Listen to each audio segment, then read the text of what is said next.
So these are the solution or the certification tracks of AWS. These are the major certifications. They have also introduced a lot of exams in beta. As of now, there is a network expert, there's a security expert, and one more exam. So but these are basically the major exams that AWS has. So there are three different tracks, as you can see. One is your solution architect, the other one is developer, and then system administrator. So each has two different levels, like associate and professional level, right? So with solution architect, you get solution architect associate and developer associate and sysops associate. So these are the three associate level exams. And then you have professional level. So in solution architect, you have a solutions architect professional examination. That is again one level above your associate. And then they have clubbed this developer and sysops into a DevOps engineer professional exam. So I think you must have heard about this term that is called DevOps engineer, or DevOps simply. That is development plus operations combined. I think you must have heard about a few of the tools, since a few of your guys are already working on cloud and everything. So like Jenkins, there are a lot of different tools available. But yeah, this is basically, these are the course, and following is the URL. I'll share you, these PPTs. I'll share with you. So you can go and check the certifications also. Plus, apart from this, they have also launched a lot of other exams, and those exams are still in beta. I think a few have reached full general status, but most of them, the exams are in beta status. So one is AWS certified cloud practitioner. So they have just launched that exam last year in, I think, November or December, and that is still in beta. And that is again the the first exam that anybody was supposed to give for AWS, or someone if they were starting with AWS.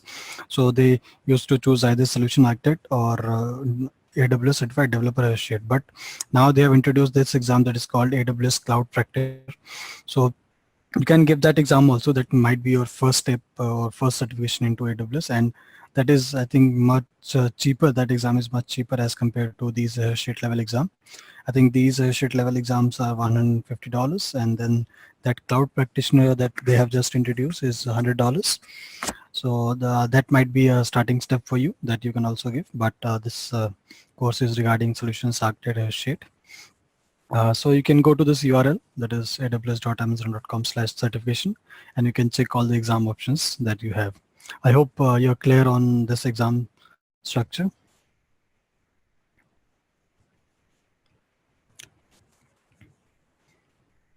Yes, guys, are you guys clear here? Yeah. Okay, sure.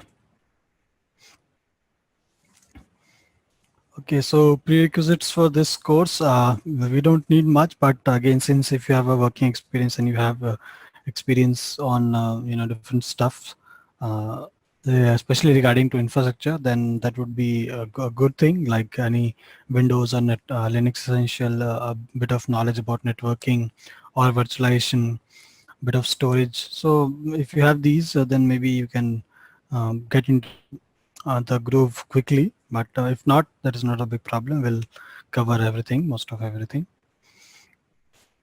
And yeah, so the major point is this networking essential. So this is very important because one of the major topics that we have in cloud is networks, that is VPC, AWS network.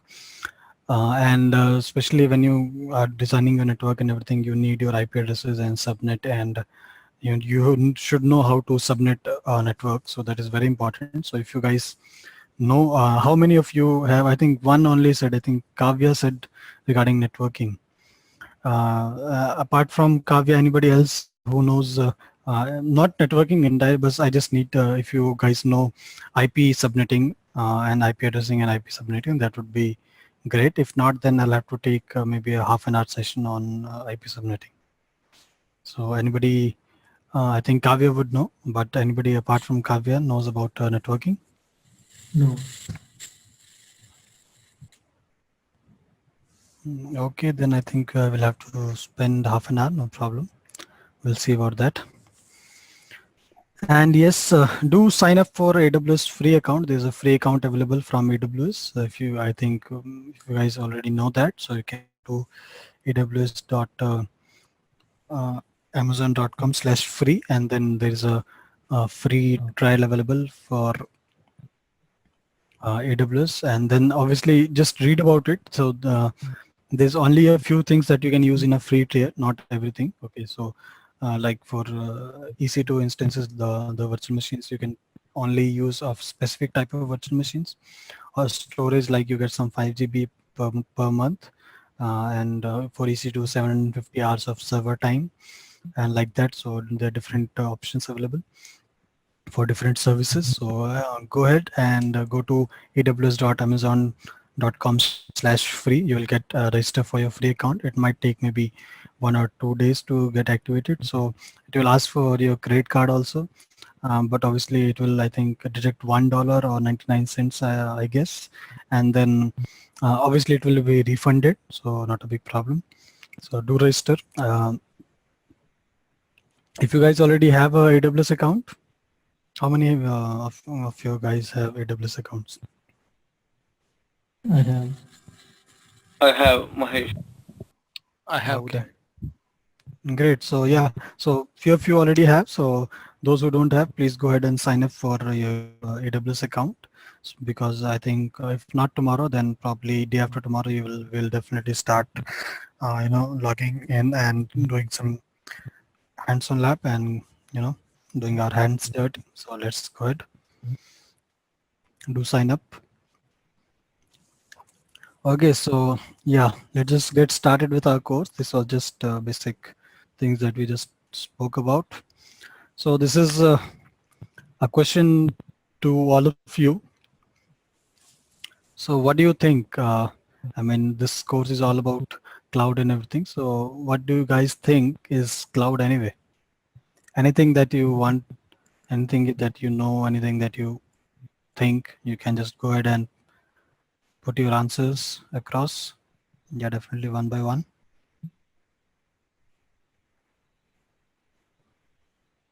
It's a shared infrastructure in terms of resources.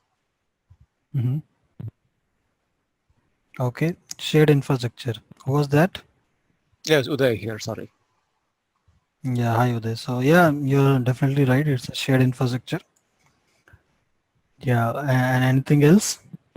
It's kind of highly scalable, I would say, and easy to easy to manage and very fast rather Okay, than the Mahesh. traditional Okay, one. sure. Mahesh is easy to scale and easy to manage, right? Traditional. So yeah, great. Again, you're also right, Mahesh. So I think Uday said shared infrastructure, and the other point that easily scalable and easily manageable. Yeah. Anyone else? Any infrastructure or services that are hosted on the internet and not locally for a enterprise. Yeah. So okay, now we have a third point. Very good point. That is available through the internet, or you can say uh, available on the network, right? So you can, anybody can access that, right? So that is what third point. Great. So we have three different points as of now. The first one was shared infrastructure, second one was easily scalable and manageable, and third is uh, uh, accessible through the internet, right? So yeah, I need to hear more. So we have 3 points. These guys, Pradeep, Chakri, anyone? Yeah, it's I would say this is Shakriya. I was saying that earlier, and I would if managed properly, I would say the capex and opex costs can be easily reduced for the firm. Okay, so new interesting point, capex and opex. Yes, definitely. So I hope you have heard about these terms. If not, we'll definitely talk about it anyway in our upcoming slides in a few minutes. So capex and opex. Yes, fourth point, reduced capex and opex.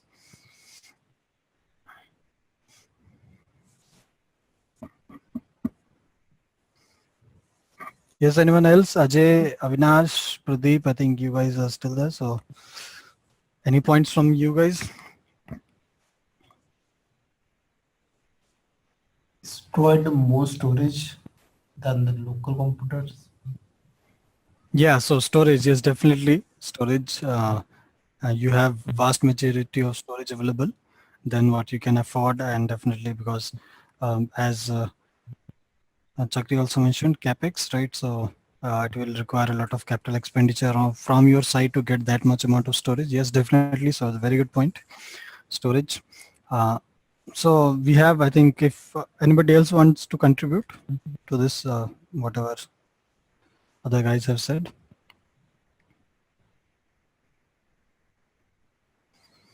Okay, so then we'll move it. So we have, I think, 4 or 5 points. Uday added that it is shared infrastructure. Then I think we had a point regarding Mahesh said regarding easily manageable, right? And easily scalable also.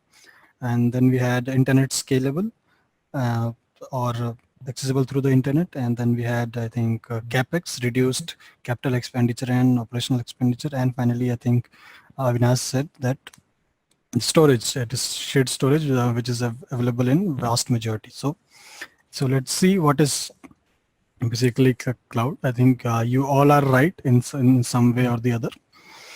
So I'll just go ahead and see. So as you can see, if you ask 5 different people, you'll get 7 different answers.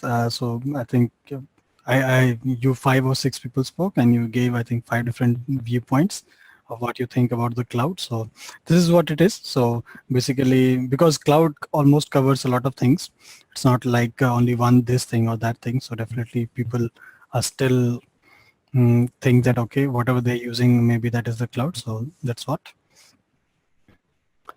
So let's just see the actual definition that is available for cloud computing. So this is the definition that is available from NSIT, that is National Institute of Science and Technology, US, patented. So this is the actual definition. So let's just go by it line by line.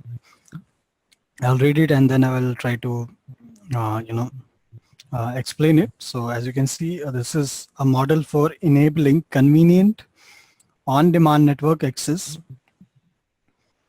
to a shared pool of configurable computing resources. So that can be networks, servers, storage, application, and services. And I will explain all of this. Just let me read it.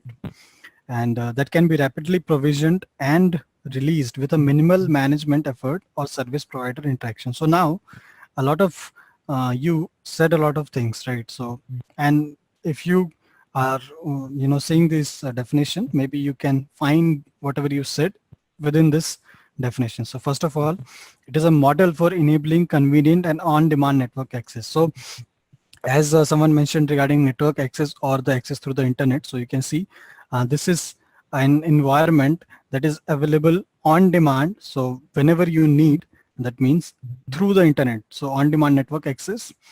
And then it is enabling convenient access. So you don't have to go to a service provider and make a call or make a request for something. You can just go ahead and do it yourself. That is what on-demand and convenient means.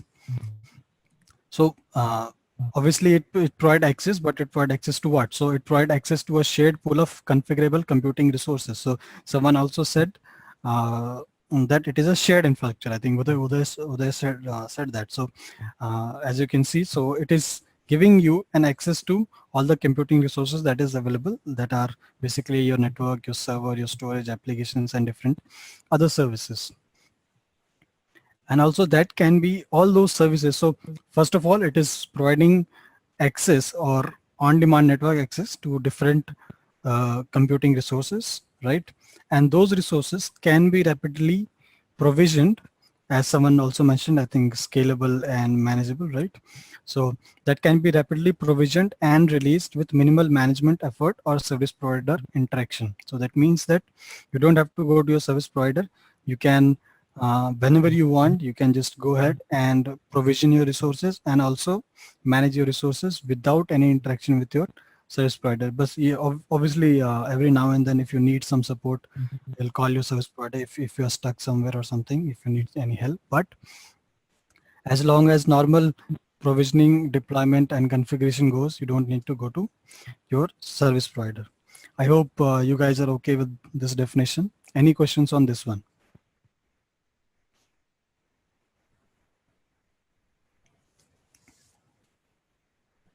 No questions, but can you just frame out any limitations that you think of cloud computing?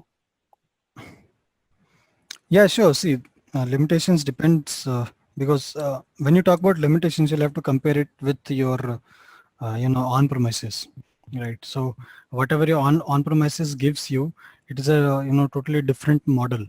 So yes, there are a lot of things that you cannot do in cloud. So like there are a lot of what you can say legacy systems that just don't run in cloud. And if you're and especially like somebody is working on somebody said working on what is it mainframes, right? So I think mainframes is a technology that is basically hardware bound, right? So if you have software that is basically hardware bound to your machine and it will run on your machine, so all those type of services, they don't run on clouds. Basically all those systems which are still on maybe 2003 or Windows 2003 or a different version of Linux like Solaris or something, so those guys still need physical access of machines or something.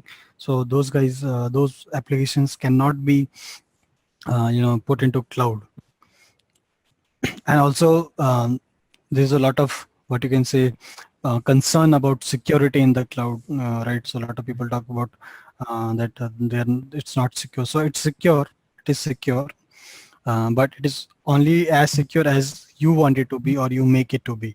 Okay, so there is two different levels of what you can say is responsibility. There is the responsibility on the cloud provider side and then the responsibility on you to make it secure. So both the level are there. And also since you are using somebody else's infrastructure, you'll have to first of all architect and design and configure in that way. So because now it is a remote data center that is somewhere in the world, and then you'll have to configure in that way so that your compute or your application does not impact, because you'll have to take into account all those things like your network latency and everything. So that is basically, you can say, the limitations, but I think it provides much more, or it makes up for that limitations for the services that it provides. I hope that answered your question. Yeah, sure. My question was mostly about like if you are familiar with VMware, right? Uh, Yeah. I'm talking about a kind of single tenant and multi-tenant, with even though it is on premises, right? We Mhm. support single tenant and multi-tenant, and the AWS offer kind of secure, sorry, segregated environment for a particular firm without sharing infrastructure with the Yeah. other clients. Yes, exactly. So as you said regarding VMware, so yes, like I think Cloud Director and anything where you can deploy your multi-tenants, right? So I think they have changed the name of those products. I'm not sure about that. So yes, with like VMware and everything, you can deploy different tenants and you can give them access to your infrastructure. But also in AWS, I mean, they have millions of customers and they are, I mean, logically. So if you think, uh, in VMware, you can definitely define that. Okay, maybe different servers that you have, different ESXi servers, you are providing it to different maybe your tenants, right? But in AWS, everything is shared. Okay, so that is logical separation, no physical separation. Okay, so you have the same server, same network, rack switches, and everything. So all of the all of those tenants that you have, they share the same computing resources, but yes, they are logically separated in a way that they do not interact with any of the other tenant services, or they don't have to do anything with the data that the other tenants have. So that is completely, yes, separated, but it is a logical separation in AWS, not a physical separation.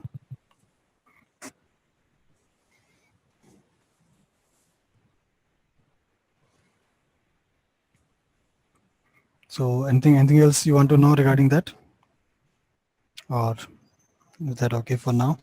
No, no, I'm fine. I just don't want to hold it. I just proceed. Yeah, sure. Okay, thanks. Okay, guys, any more questions on the definition or anything else until now?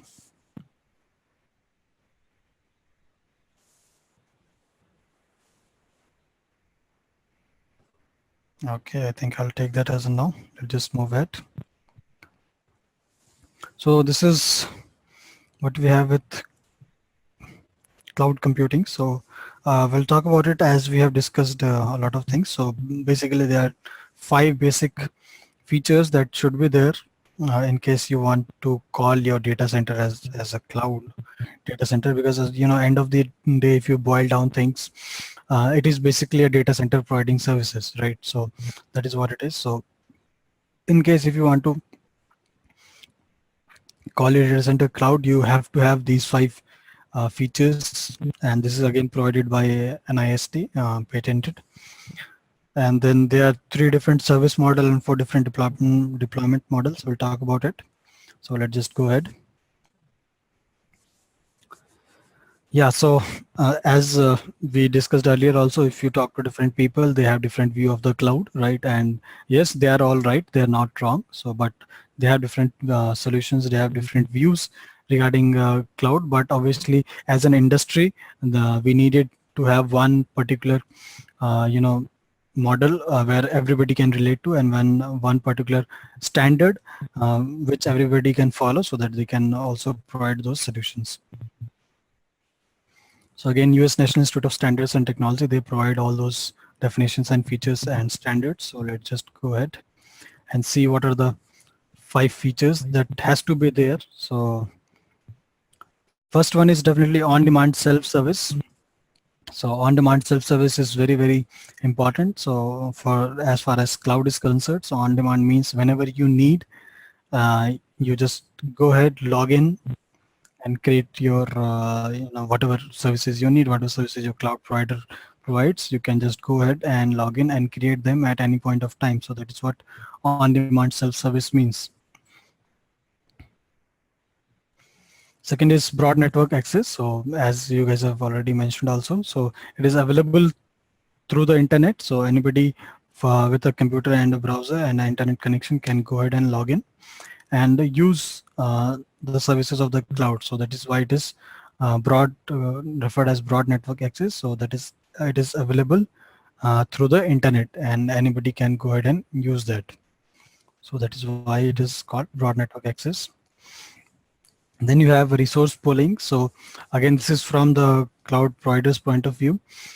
So they pool their resources, the compute resources like servers, the network, the storage, and everything else is obviously built on top of that, right? So they pool their resources and they have different kind of clusters for different kinds of services, and then they offer it as one infrastructure. They don't offer it as different kind of, for different clusters or something. So they offer it as one resource pool, so you can go ahead and just go ahead and create. You don't have to worry about all those underlying things that, okay, where my service is hosting, which server is actually my virtual machine is running on, or whatever. So they have a pool, and then they just go ahead and build it.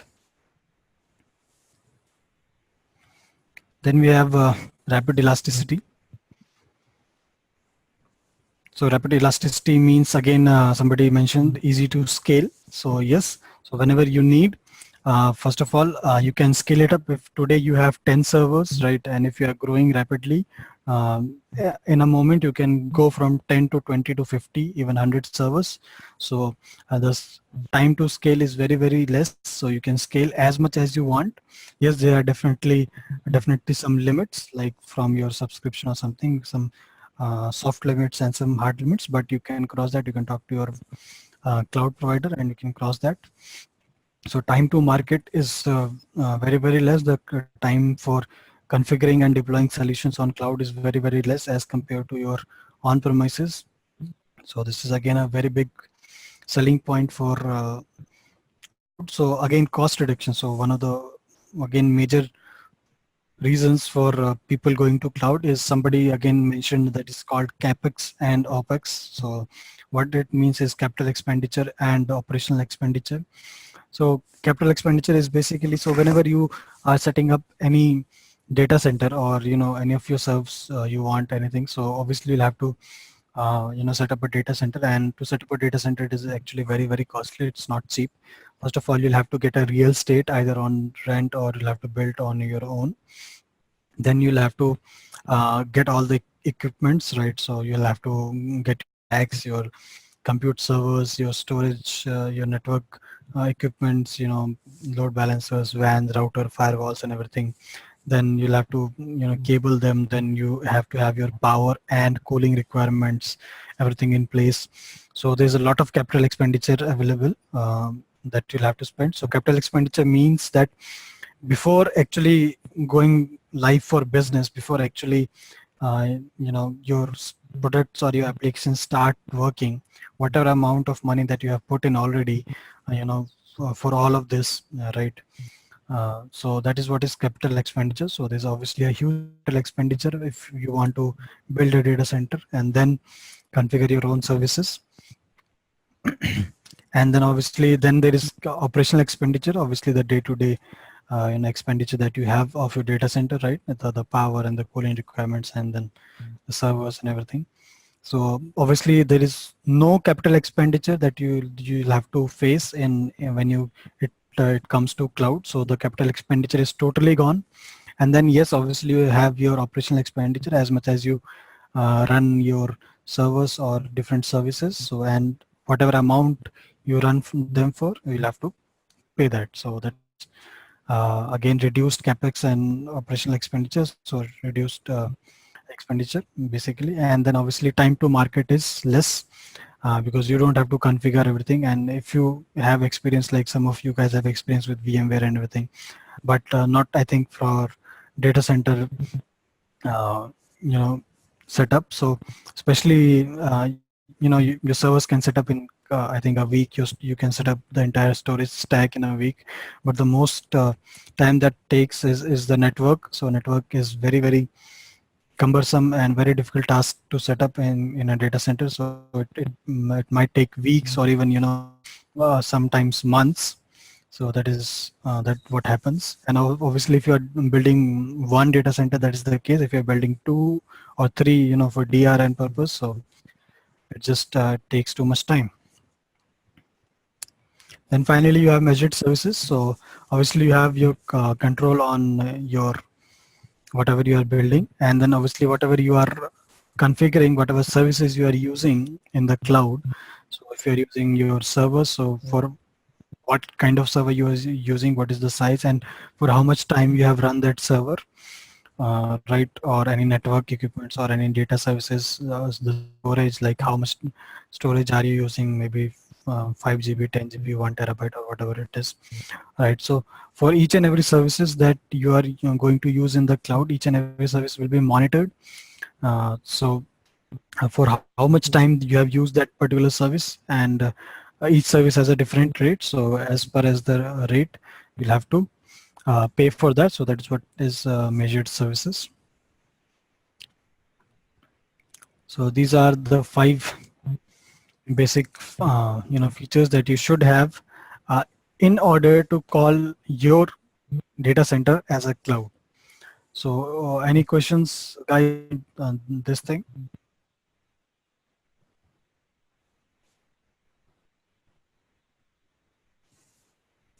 Yes, anyone? Any questions?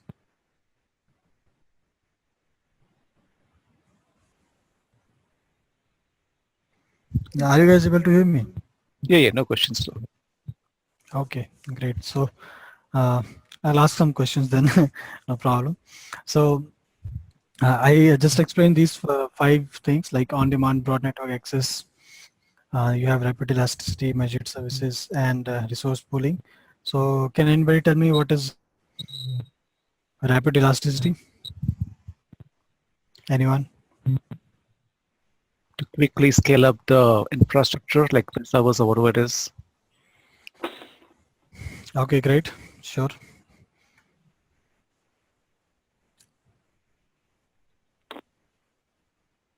And okay, so apart from that, there's also resource pooling. So can anybody quickly tell me what is resource pooling?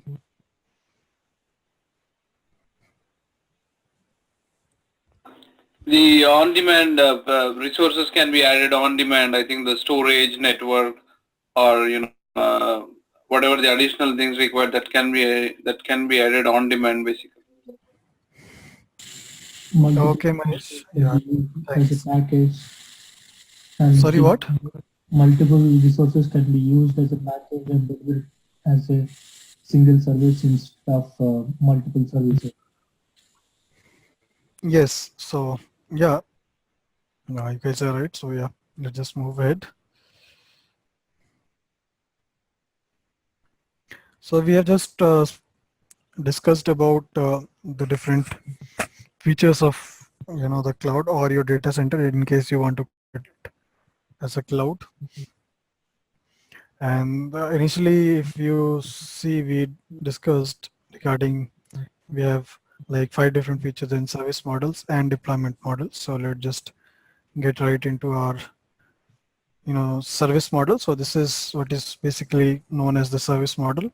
So I hope you guys have heard about infrastructure as a service, platform as a service, and software as a service. I mean, I don't expect you to know what these are, but I think you might have heard about these terms, right? IaaS, PaaS, and SaaS.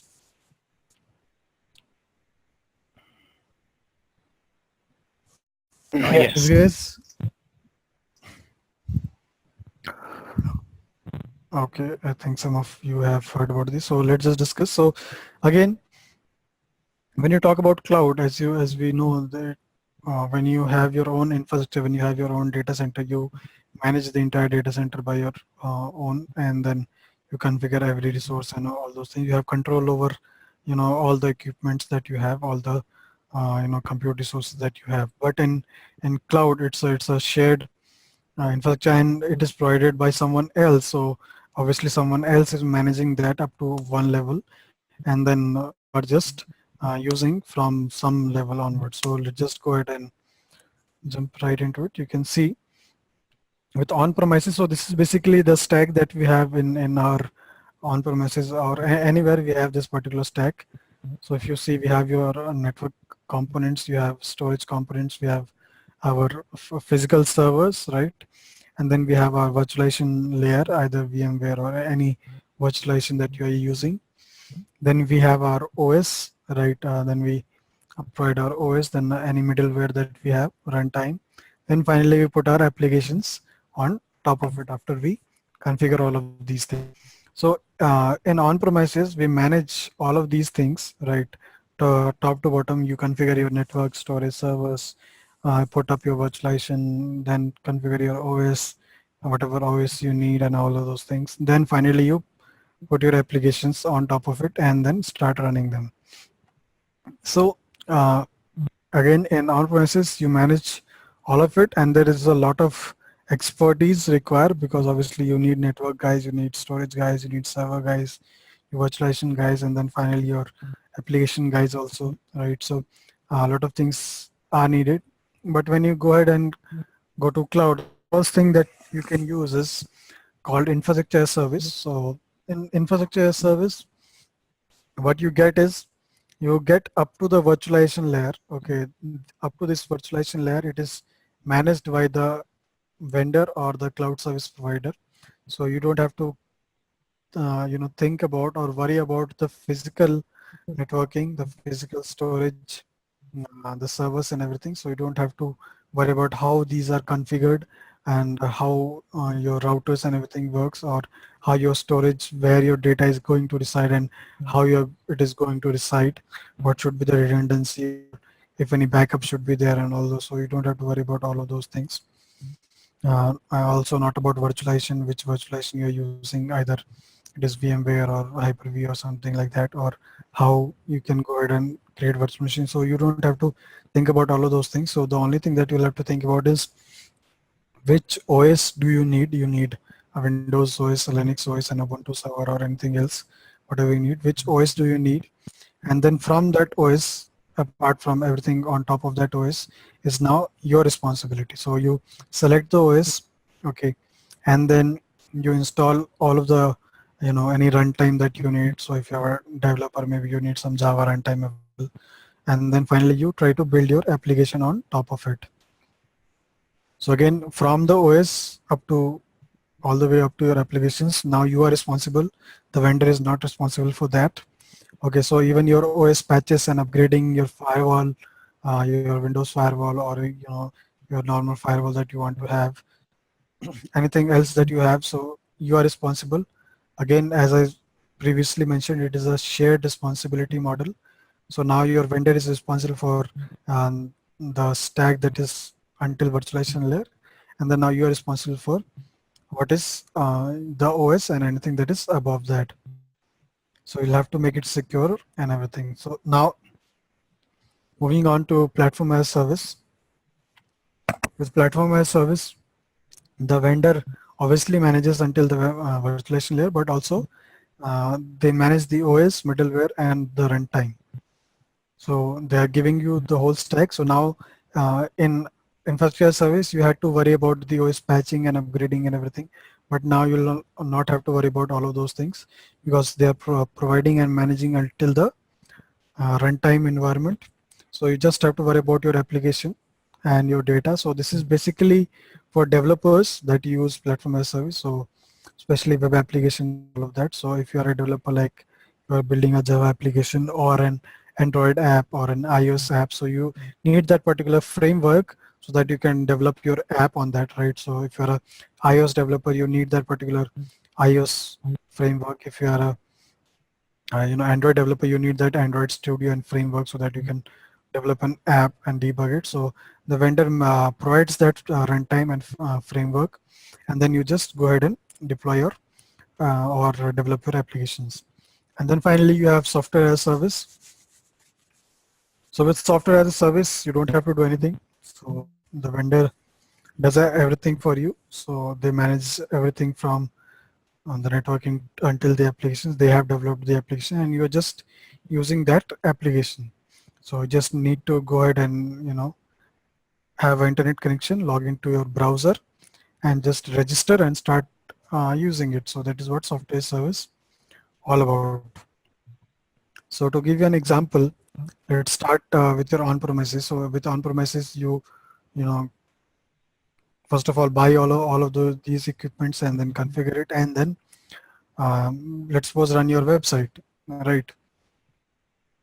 Then with infrastructure service, what you can do, you don't have to worry about all those physical components. You just select an particular OS, either Windows or Linux. So if you have a Windows, if you want to run your website particular, then you configure or install what is called IIS server, or if you have a Linux, maybe Apache or Tomcat, and then you again develop your code for your website or any other application, and you start running it.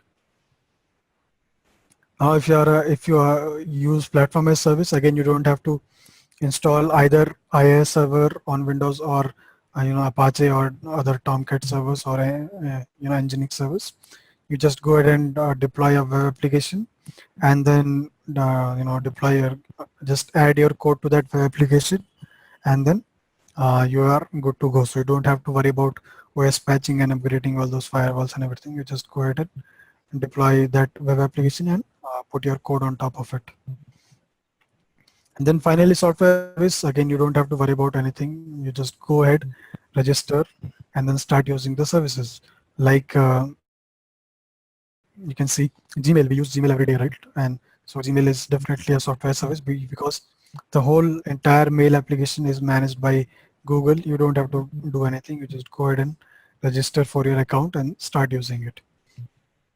Similarly, a lot of other services, Microsoft Office 365 is a very big SaaS provider. Salesforce, you might have heard that they are one of the biggest software service providers. So this is the services that the cloud offers. Any questions on this?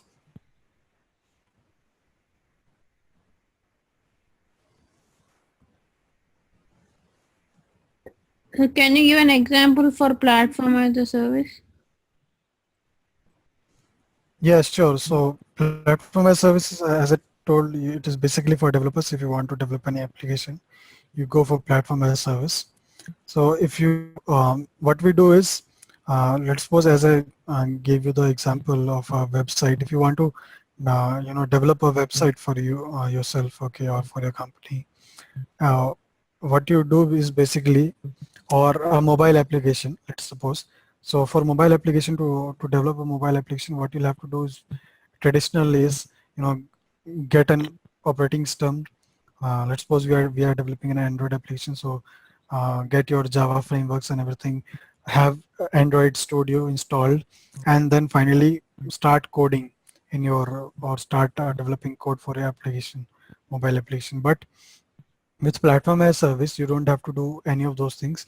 You can just go ahead and purchase what is called a ready-made Android application, a basic with the Android framework and Java and everything, Java and framework, everything available. You don't have to install anything. You don't have to worry about the OS. You don't have to worry about the OS patching. The application, sorry, the framework and the app is already there. Okay, so now you just have to go ahead and deploy your code that how your app is going to work. So that is basically what is platform as service. So you don't have to worry about anything else. The service is already present. So let's suppose you want to go ahead and deploy a website. So the website is already present there, right? Ready-made for you. You just have to go ahead and customize or deploy your own code for your website. And then your website will be up and running. And similarly for different applications like Android application or iOS application, that basic demo application will already be available for you. You can select the plan, whatever you need. Okay, how much storage you need, how much memory you need, and everything. And then that will be already available. All the frameworks and everything. You just go ahead and deploy your code, and then you are good to go. So that is what platform as service is all about. The Pivotal Cloud Foundry is an example we're using. Yeah, so Pivotal Cloud Foundry is an application. So again, what Pivotal Cloud Foundry does is, again, you don't have to worry about your, like it deploys Java applications and other applications. So you just go to Pivotal Cloud Foundry and you just you have the jar file and everything. You just allocate the space and then you say deploy the application. So what it will do, what Pivotal will do is it will download all those directories and frameworks sorry, needed for that application to run. So you don't have to worry about it. So it will download and deploy all of those configuration that is needed to run that particular application, and then it will deploy it for you. So that is basically what platform as service is all about, that you don't have to worry about all those runtime and middleware and everything that you need to run that particular application, right? Because any application you run, it requires some amount of runtime framework or middleware to run to support that application. But now you don't have to worry about it because that service is doing that particular thing for you. So you just have to worry about your application. You have your code, just go ahead and deploy it. So similarly, as someone gave the example of public cloud foundry, or Pivotal Cloud Foundry, as you can see. So if you have a jar file, you just go ahead and deploy it. So it will, download all those runtime frameworks and everything, and then finally deploy your application, give you a particular URL. You can go to that particular URL and then you can find your application running there. So I hope that answers your questions, or you still have some confusion there.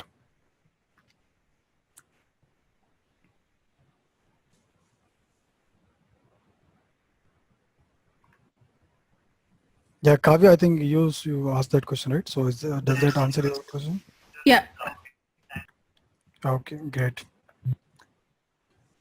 Anyone else? So coming to AWS, to what extent, where does AWS fit into this? Obviously, it doesn't fit into the the bottom, sorry, left one. How does it, to what extent does it fit into IaaS, PaaS, and SaaS, or it can take care of all the three? Yes, so AWS has so many different services. Okay, so what these are is not like some cloud provider should fit into only one model or something. So these are the services that a cloud provider can provide.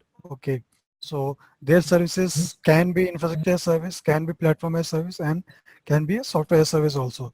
So AWS or even Microsoft Azure or Google, any cloud service provider that you take, they provide all of these services. They provide infrastructure as service also, they provide platform as service also, they provide software as service. So they have different services, like with AWS we have EC2, we have VPC, all right, we have ECS, And then we have co-deploy, then we have CDN, we have CloudFront, and all of those things. So we have different services like simple email services. So uh, there are a lot of services like EC2, like VPC, which falls into this infrastructure service category. There are different services like co-deploy and all of those things. Code pipeline, those fall into platform as a service, like Elastic Blocks to Elastic Beanstalk and all those things, though they fall into platform as service. And then we have SCS, like simple email solution service, and SQS and all of those things that fall into software as service. So they have different services which fall into different categories. So it's up to you what service do you want to use, and then you can select that service and go ahead and use it. But they cover all of these three services.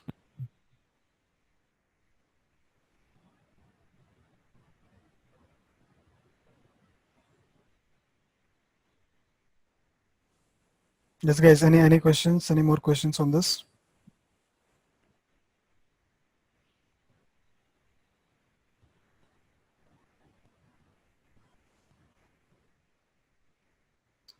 I think we are good. Okay, great. So let's just move ahead. Yeah, so as we mentioned, software service, you just go ahead and consume the service. You don't have to do anything. So if you buy, and then of course, platform as service, it is basically for developers. You build the cloud service providers provide your particular platform, and then you build your application on top of that platform. And then if you boil it down, basically everything is infrastructure service because you need your servers and everything. So in infrastructure service, you kind of host your different applications. So even if you are using platform as service, at the end of the day, they are spinning up a server for you, right? And then they are installing everything and doing everything, and then providing you that particular platform. But obviously, you are not managing that, and that headache is for the cloud provider. So you are only seeing that particular framework, and then you are developing your application. But ultimately, basically, you'll have to have that particular server in the background so that it can support your services. So now finally, the deployment options. The questions are where the cloud can be. Okay, so there are 4 different deployment models.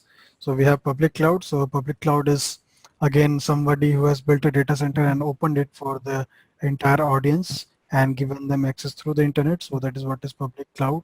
So the examples being AWS, the examples being Microsoft Azure, Google, IBM. So all of these clouds are publicly accessible. Anybody can go ahead and register for them and then start using their services. So that is what is public cloud. Then you have private cloud. So again, if your organization is big enough and you have good amount of money, because building a cloud data center is not cheap. So again, as you said, cloud is not only public, it can be private, right? So as we mentioned in the previous, we saw all those 5 features, right? On demand, resource pooling, this and that, so a lot of different things.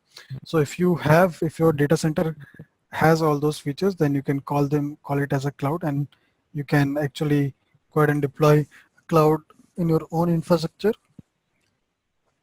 on premises and use it for your own organization. Obviously, it will help in deploying applications quickly and everything. It will help you a lot. So if you want to upgrade your data center, that will be private. If only your organization is using it and nobody else is using it, then it is a private cloud. Then you have a hybrid cloud. So again, we don't build a hybrid cloud. So if you are building a data center, you can make it public or private. But there is no thing called hybrid cloud where you build a hybrid cloud. But it is basically a scenario which is a mix of private and public cloud. So if you have your own data center, you have your workloads running on your own data center, and then you have some workloads also available on public clouds like AWS and Azure. So that scenario is called as hybrid cloud. So this is basically the scenario that is available in most of the cases nowadays, because every organization that is out there has their own data center where they have their workloads running, and then they're also looking out for the public cloud scenarios like AWS and Azure or Google or something.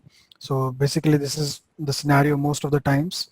It is very rare that somebody has all of the deployments either in their private or all the deployments in public clouds. only the startups that are there, basically the new companies and the startups, they have most of their deployments in public clouds. But most of the times we have this kind of scenario that is called hybrid cloud. Then there is one more what do you say word thrown around, and that is called community cloud. So again, community cloud is basically a private cloud, okay, but it is used by not only one organization but a group of organizations. If you are there, and then you have a set of partners, or a group of companies that are working together. So again, as I mentioned, building a cloud is very expensive, but if you come together and build a particular data center which can act as a cloud, and then everybody is using it, then it can be regarded as a community cloud. So this is what it is. So any questions, guys, until now? I can move ahead. So can you elaborate a little bit about this government Gov Cloud? Okay, yeah, Gov Cloud is again a service from, are you specifically talking about AWS Gov Cloud? Anything, I'm probably any service provider, or if it is only specific to AWS, Okay, yes. so yeah, sure. So what happens is, again, I mean, we'll talk about, see, Gov Cloud is nothing but they have a particular data center that AWS and even Microsoft Azure has built, and they cater, that data center caters only to the government organizations, right? So because what happens is, it is anything specific about it, because what happens is, because since it is a shared infrastructure at the end of the day, and a few government organizations, specifically even with AWS and Microsoft Azure, they have like the Department of Defense, and and those Homeland Security and everything, and other government departments as their clients. So the government doesn't want their data to be shared, or their servers to be shared with any public or private companies. So that is why what they have done is they have made a separate data center dedicatedly for government, and the government is using that particular and the all the services that you have in your uh, other AWS data centers, okay, like EC2 and other services, okay, VPC and everything. Every service is same. There is no difference. The only difference is that particular data center can only be used by government organizations. If you are a registered government organization or a department, then you can use that particular government. So that is basically what it is. So the government, they don't want specifically to share the infrastructure. That is why they have built an entire data center just for government use. There's nothing, there's no difference in architecture. There's no difference in services. It's just that it is specifically made for use of for the government organizations. That is what basically it is. There's no difference. Uh, just a dedicated service to the government organizations. I So hope that my answers your question was, question. it answered most of my questions, but mostly, is there any kind of communication between Gov Cloud and the public clouds happening? Is there any, or is it completely segregated? Let's say if you talk about SEC, right, Security and Exchange Commission, they have to deal with all the financial clients regularly. And Yes, if SEC is on a government cloud and other financial organizations are on the public cloud, is there any route open between Gov clouds and public clouds, or is that yes. See, closed? yes, definitely. See, even if you are using a Gov cloud, all the modes of communications are open. You can connect with any organization that is out there. Okay, because that is also running on AWS, and it is also internet scalable. It's not like something is restricted or some or the other services is not there. It's only that the physical infrastructure the government doesn't want to share. That is the only thing. So everything that you can do in a normal AWS data center, that you can do in with Gov Cloud as well. So all those security and everything that you want to, so if you have to connect it with somebody else that is present somewhere, or any other banking institution that they have their own data center, so you can go ahead and connect with them. So you can have your VPN connections, or even through the internet, or a dedicated line or dedicated lease line. But again, the only thing is that physical infrastructure is different, the data center is different, but all the other things anything that you want to communicate with either any other AWS data center or any other service that is out there present on the internet. So you can do that. So there is no restrictions as of such. It's just that it's a different piece of data center.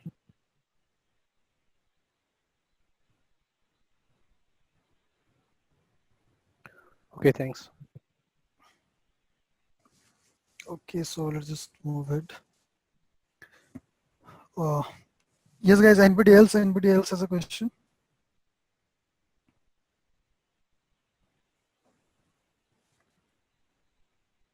Yeah. Okay, so we'll just a 5 minutes break. I hope that's okay. I'll just grab a glass of water. So hope you can also now go have some water or something or some coffee. So we'll just have a 5 minutes break. I hope that's okay, right, guys? It's fine for me. We'll just start. So what we just saw is so what is basically the introduction to cloud computing? What is cloud? What are different services, different types of services it can provide, and what are the deployment options available, right? So just to look a bit more into this cloud computing as well again. So this is the first lecture, basically the introduction to cloud computing. So just look right into it. So we'll just look at a bit of history of AWS, as you can see, our basic cloud, how it developed. So AWS basically came up with this stuff. So what they did is with Amazon, right? So the AWS parent company is Amazon. So they have their, they are the e-retailers, right? So they provide the online, they have online stores. Sorry about that. So I think you all have all know Amazon, right? You must have purchased something or the other from their website. So they had a huge presence in all over the world. So they were in multiple countries, with over 140 countries that they provide their services in. So they needed themselves the huge infrastructure that they needed to support their own website and everything. So they introduced it, or they built it internally for their own use, and but the entire specifically what we have like in AWS that we use, so a similar kind of service, right? A similar kind of data centers and everything, so to support their own organization. And then they thought that, okay, since they have researched and built and this huge entire setup, maybe they can sell it also and then make a business out of it. So what they did is they introduced AWS in July of 2002 at a press conference. Okay, at a MIT press conference, there's CEO Jeff Bezos. I think you know that guy. So he introduced this particular concept of cloud computing, or selling the infrastructure, from their own data centers. In an MIT meet, MIT conference, and then after that they launched their first service in 2006. That service was called S3, that is simple storage services. And then afterwards, in August, they launched of the same year, they launched EC2, that was the Elastic Compute Cloud, that is their servers that are available. And then finally, in 2008, Google announced their own cloud computing service, that was Google App Engine.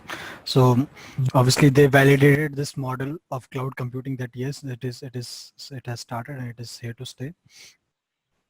And then finally, Microsoft jumped into this cloud computing model with their Azure, and then they later released Azure in full version in 2010. So Amazon kickstarted this entire cloud computing market. They introduced, as you can see, so they built it for themselves to support their own infrastructure, to support Amazon website. But then they thought that, okay, they have built something good, and then maybe they can sell it and also and make some money out of it. And then today, as you all know, AWS is the biggest cloud provider with more than obviously, I think double the market share that Microsoft and Google has.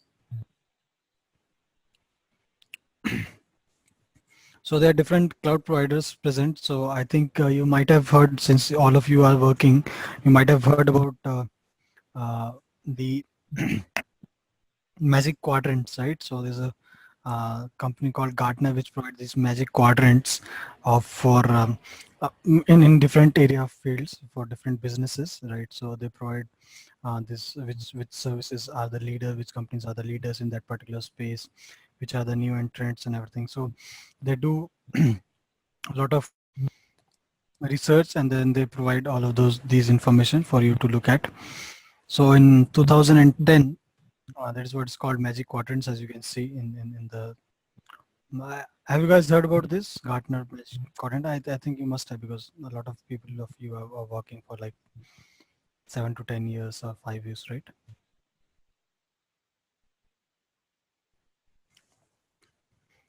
Yes, guys, have you heard about it? Yes, I did, at least. Okay, cool. So as you can see, it is called, even if you have not heard, so it is you can go ahead and Google it. So Gartner report on cloud service providers, simple. You'll get that report particular. So what they do, they look at all the cloud service providers that are there, and not only cloud service providers, even financial service providers and everything. You can look at any Gartner report. There are multiple Gartner reports. So as you can see, in 2010, way back, they look at all the service providers which are present, and then which are the leaders, what they do, and what are their services and everything. So they have a very, very detailed report. Okay, and then you can look at them for each service provider, what they do and not. So you can see here, Amazon is mentioned and under visionaries. So they were still new, 3 or 4 years into a cloud computing model, but they were not the leaders, they were visionaries. And the leaders, as you can see, AT&T, Rackspace, Verizon, and all those things. And then you can see there are a lot of companies that are available here. Okay. And so they were very small cloud providers which provide only one service or two services and something like that. So in 2012, as you can see, 2 years later, Amazon went from in the visionaries quadrant to a particular leader, and far off the track, as you can see, far off the other competitions. It is completely the way in cloud computing model. And then a lot of other services, and now you can see that a lot of companies have reduced, a lot of companies have gone. You can still not see either Google or Microsoft in there, even in 2012, as you can see. Now, in 2013, as you can see, you can now see Microsoft under visionary sections again.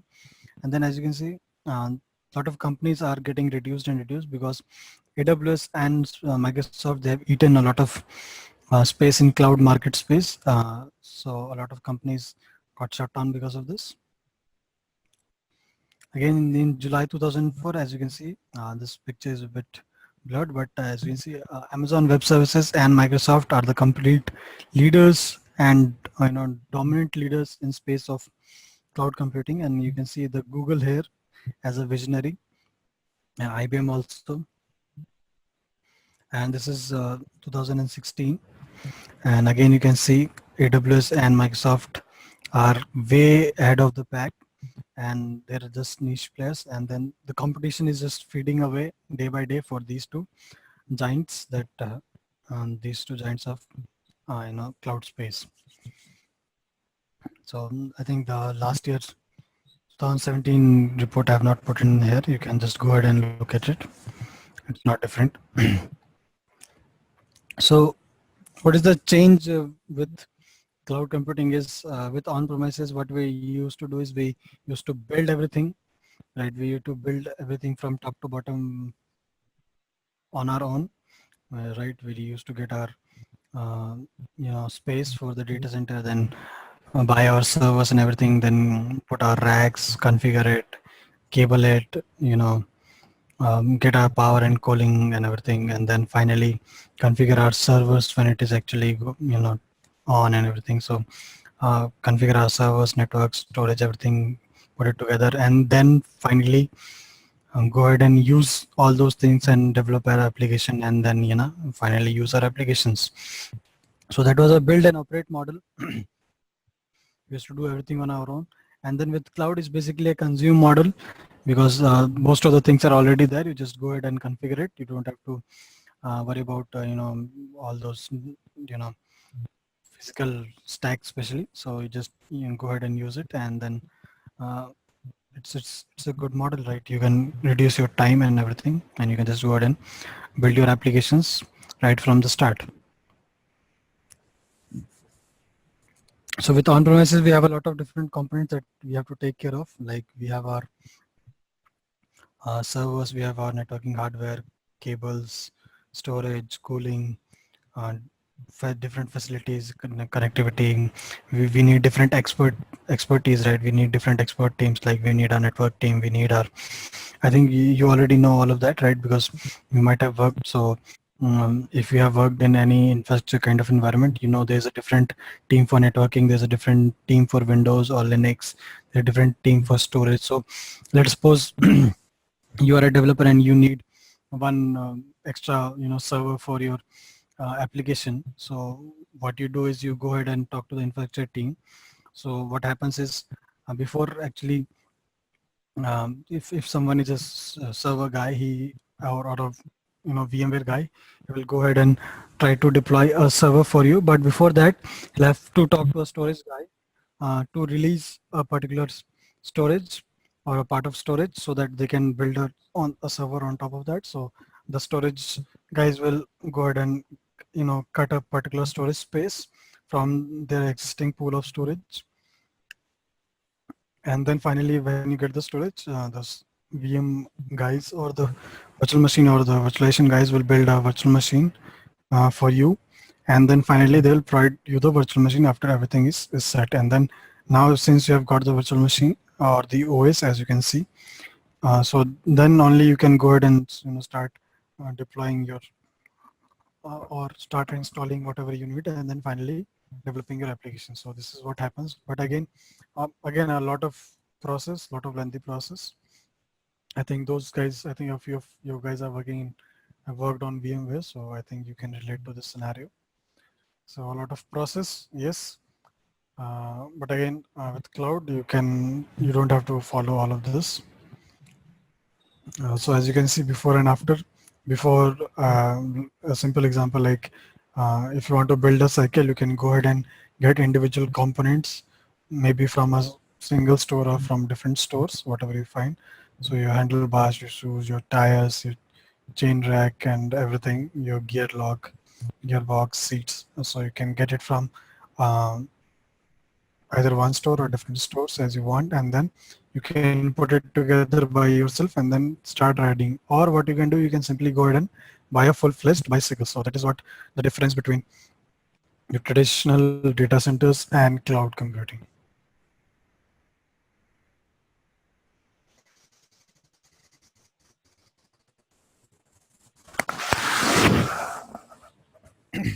That we have in hand, that is our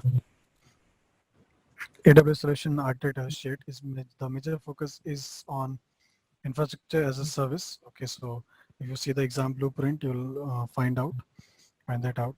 The major components are like VPC, EC2, and everything, S3. So all of those components are infrastructure as a service components. Now, let's just go ahead and understand what is infrastructure service and how actually you can go ahead and build a basic, cloud infrastructure. So basically, it is a data center, as I already mentioned. So first of all, the first layer is your physical layer or the physical infrastructure. So with the physical infrastructure, what you get it, you have your servers, you have your network equipments, right? So all those things you get at your physical infrastructure level. So you buy stuff and then you put into racks and then cable them and everything. And then finally, when you have your cooling and power requirements, then you turn it on. So once you have your physical infrastructure, you get into one place, and then what you do, you virtualize the entire infrastructure, right? So I hope I think some of you guys are from the VMware background, so you'll know what is virtualization. So for other guys, do you know what is virtualization? If not, probably I'll explain. What is a Yeah, virtual infrastructure, or what is virtualization? Have you heard about yeah, this term? yes, but your voice is Yeah, anyone who has breaking. Okay, let me check that.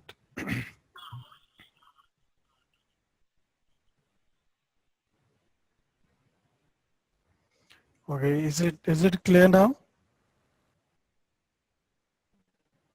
Yeah, okay now. Okay, great. So anybody who has not heard about virtualization?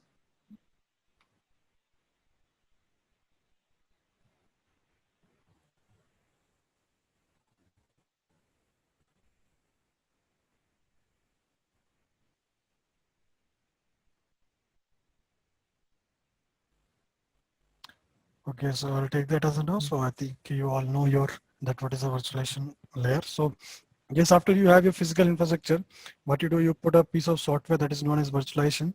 So you can either use VMware, Citrix, Hyper-V. There are a lot of other options available. So once you have you have virtualized your entire infrastructure, not only your servers, that is your compute part, right, but also your network, that is you can put a SDN, that is software defined network, and also with storage also, you can also have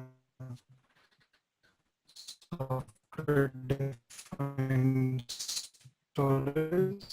So once you have all of that, Himanshu, you're totally off here. after We're not able to hear that, you anything.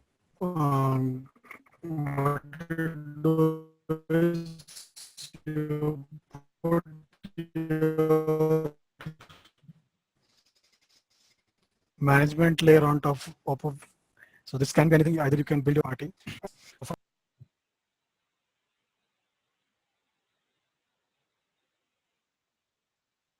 Okay, hello guys, are you able to hear me now? Yeah, now it's better, but one of your process was hanging, I think. Yeah, I think I got disconnected. I did throw me out. So yeah, sorry for that. So let me just again. I think now it's okay.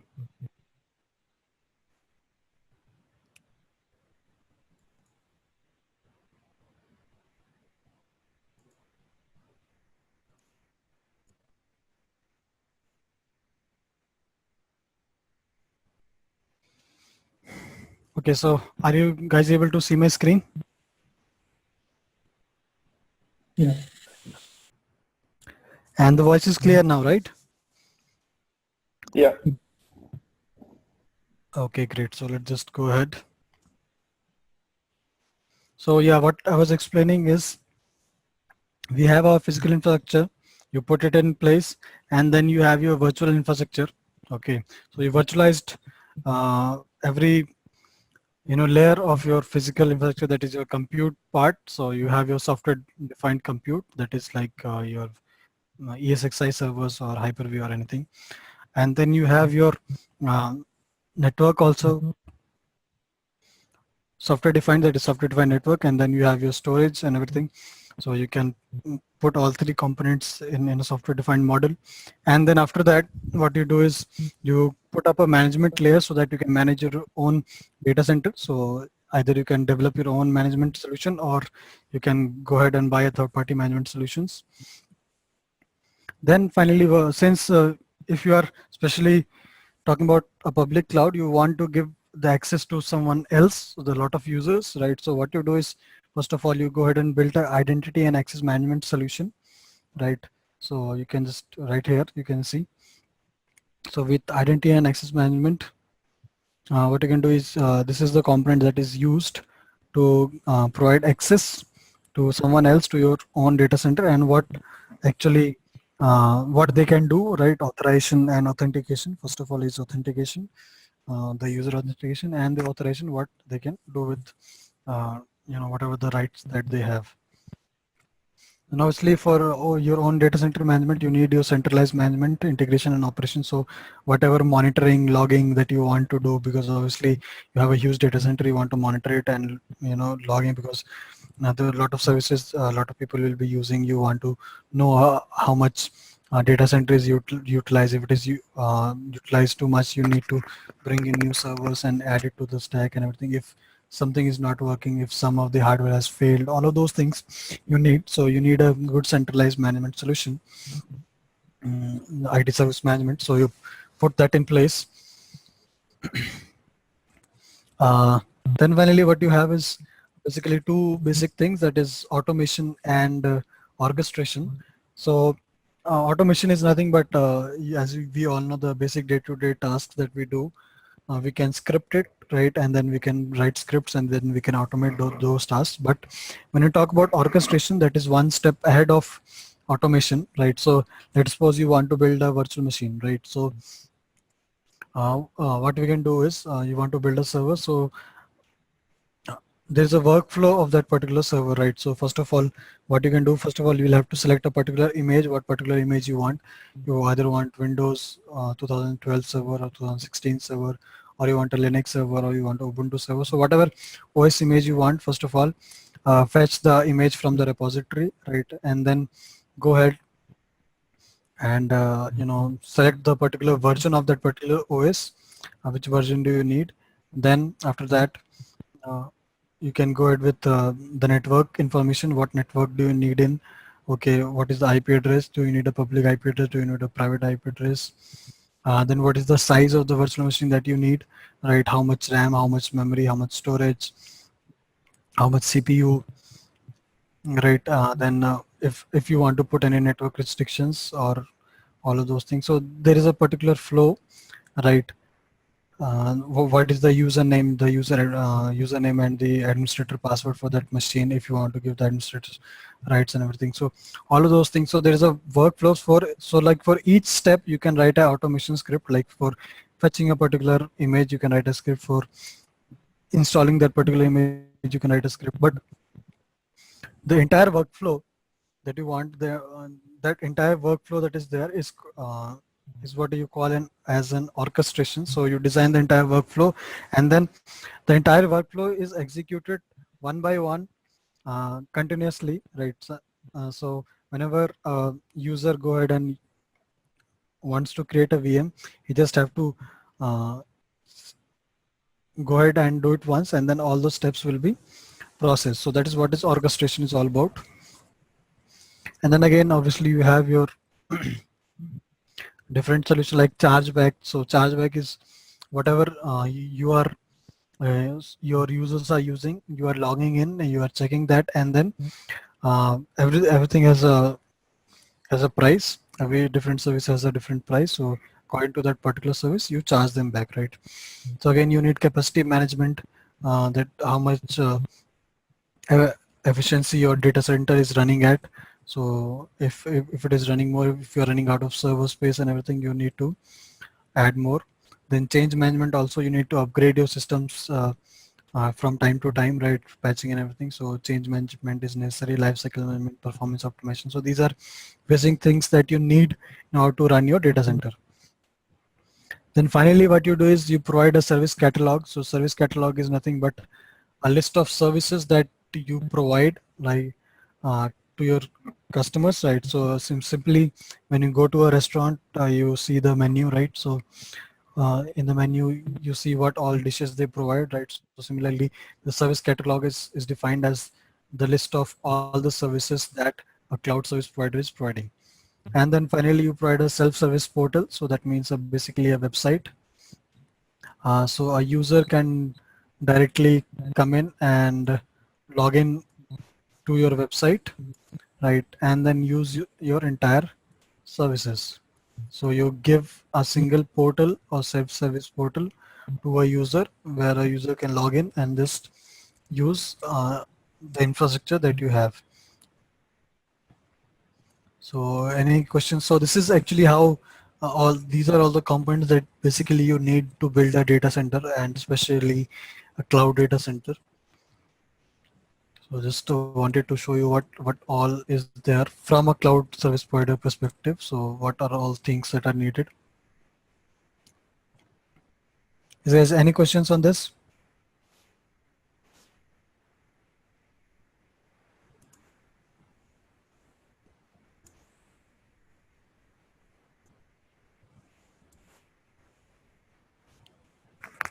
Hello?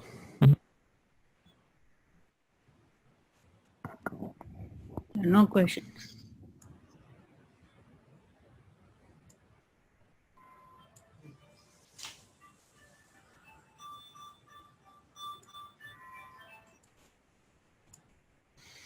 Okay, so we'll talk a bit of about AWS, as we have already seen a bit of that. So in 2002, AWS was formed, right? So in 2006, again, I think Jeff Bezos he's the CEO of AWS at MIT's Emerging Technologies Conference. He spoke about different cloud computing products and the model that the company had, what company thought for them. So S3 and EC2 were the two first services that AWS provided as at that point of time, and it is when it all started. So let's just go ahead.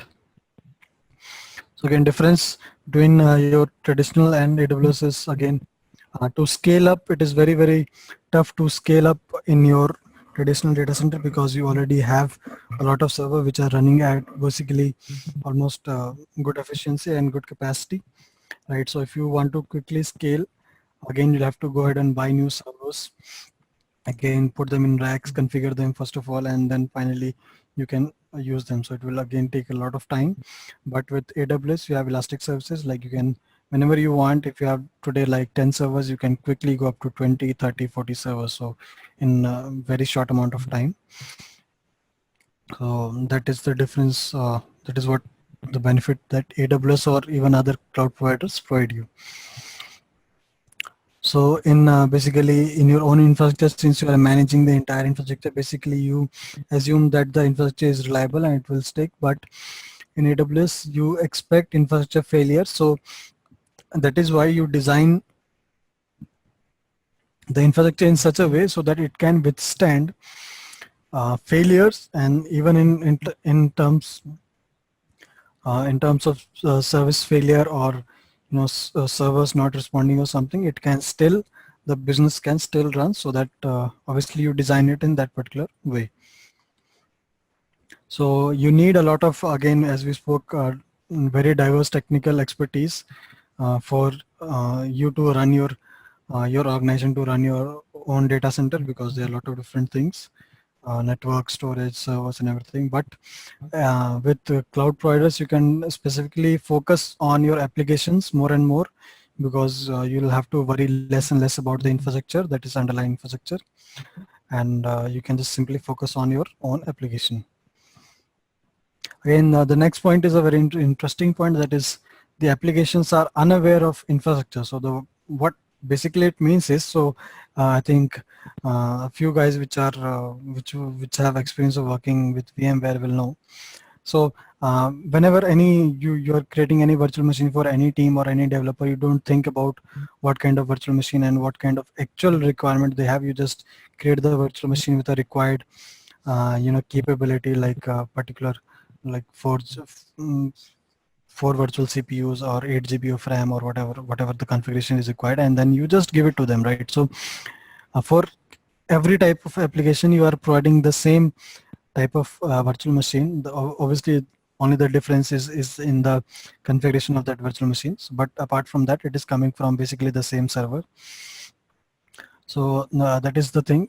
So that's why it's written that application is unaware about the infrastructure, or the infrastructure is unaware about the application. So for every application you are using the same infrastructure, but in AWS you have different types of infrastructure available for different types of application that you want to run. If you have an application that is more CPU intensive, right? It eats on CPU, right? So like data services and all those things. So data analytics, it requires huge CPUs and everything, very good CPU. So in that cases you require a machine which has a very good CPU, right? Or if you have like some SQL or database um, in application, which so in that cases they use a lot of RAM. They need a very good memory. So in that case you need a very good memory. If you have even a less CPU or not a very adequate CPU, that is also okay, but RAM is very important. So all of those things are there. We'll talk about it when we'll talk about actually the servers in AWS. So just wanted to know that this is still there. Again, there's a lot of cost involved when you want to do or build your own data center. Capital expenditures is just huge. So in AWS, you don't have any capital expenditure, you just have operational expenditure. So as much as you use, you'll have to pay for it. Again, for your own infrastructure, you'll have to, again, as you can see, it's a design, build, operate, and support whole cycle.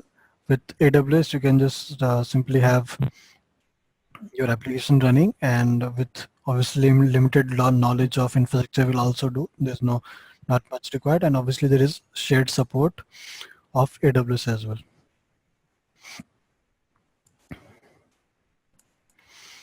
Okay, so security measures.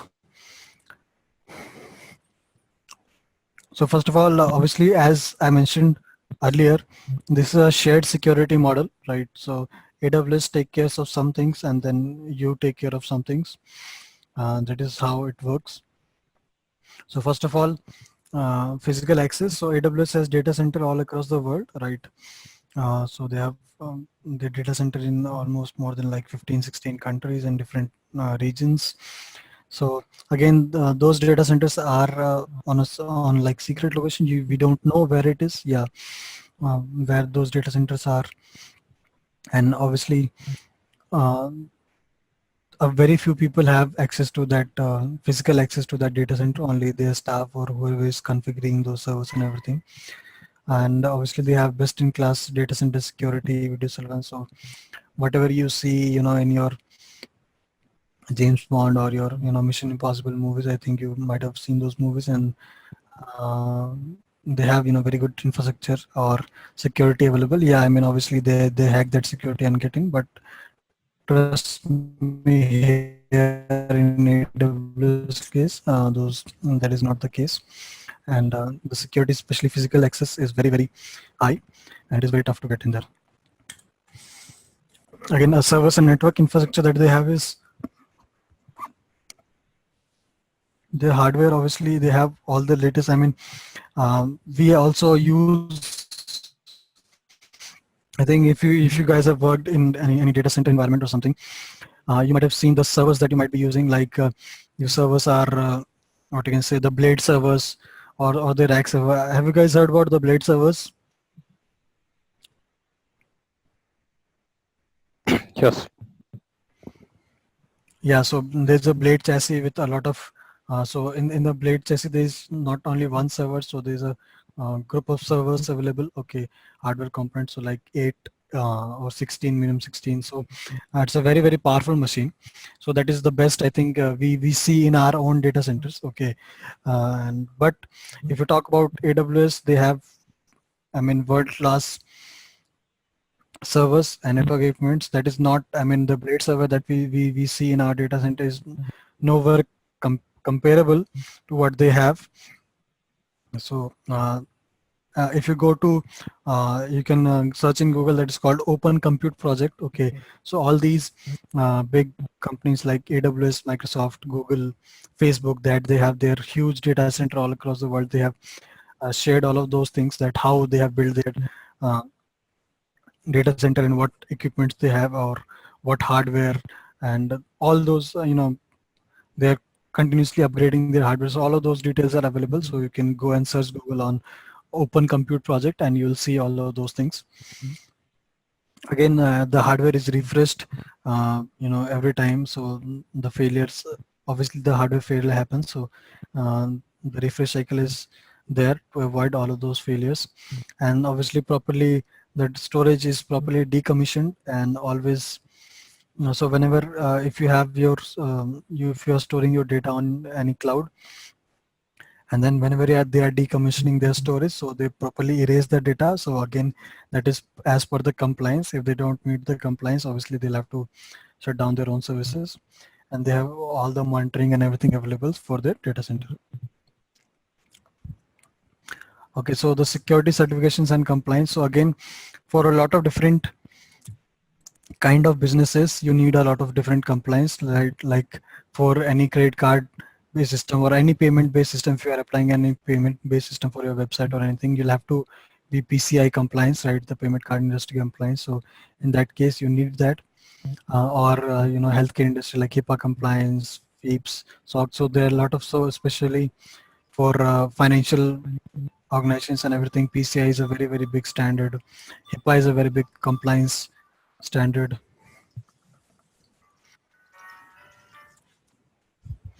So in those cases, you need that. So I think you might have heard about all these security compliance things. So these are not everything. So these are just a few that I mentioned. So you can go to this URL, that is aws.amazon.com/compliance, and you can check all those compliance list and security certifications that they have. So if you want, more or less any kind of business that you want to start will fit into any of these compliance statements. Obviously, you also need to follow that particular compliance. So whatever you need possibly will be there. AWS will be certified, or I will have that compliance with them. So you can go ahead and check with that. So whether your business, if it needs any particular set of compliance or security certification, maybe you can go ahead and check that into their website. Again, as we have spoken about, that is a shared security model. So AWS responsibility is the physical security to their data centers, right?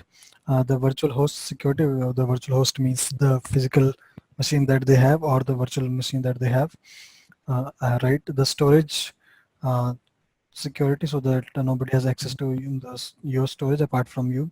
The network, the data center security, database security, everything that is the on the physical layer, it is their responsibility to secure it. And then obviously your responsibility is there. Of course, you have a lot more responsibility, as it seems from than AWS. So you have your AWS account security. Obviously, you have your own account. So do not give anyone access your account unless and until it is needed, right? So make sure you have multi-factor authentication or two-factor authentication, like your whenever you log in, your OTP is coming onto your mobile or something like that, or API access. So give access only to those people that is needed. Again, operating system is your responsibility if you are taking infrastructure as a service. So patch your operating systems whenever needed, upgrade it, firewall and everything settings. So again, whatever database you are using, you'll have to secure it.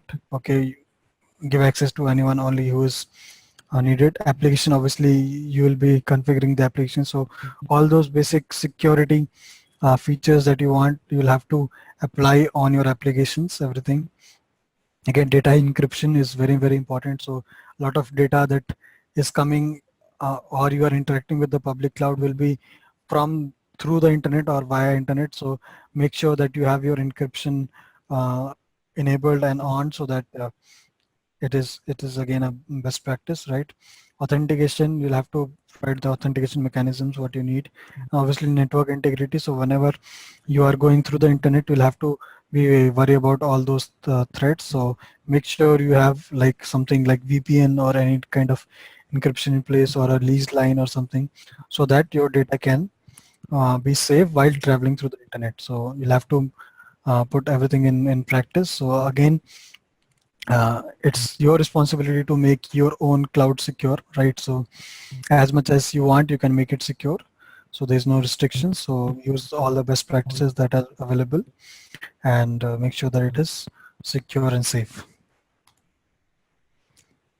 So here are a few terminology regarding AWS. So the virtual machines are known as EC2 instances that are called Elastic Compute Cloud. The template, I think the template is again a ready-made machine, as you can say. Okay, you can just go ahead and use it. So template is known as the Amazon machine images. There are different kind of images available. Your hard disk is known as the elastic block storage. Your temporary storage is known as ephemeral storage. Normal storage is known as simple storage services, that is S3. Virtual CPU is again known as vCPU. Your Active Directory or any user access control is known as identity and access management. Your load balance is known as Elastic Load Balancer. Your DNS is known as Route 53. So again, we'll look at all into this. We'll come to know, you'll be familiar with these terminology in a while, in a 1 week or so, you'll get familiar with everything. So this is basically, so there are different methods, right? So there is for security, right? That we just spoke about: security group, virtual private cloud, direct connect, dedicated server, VPN, and everything. So we'll talk about all of those things, but not today.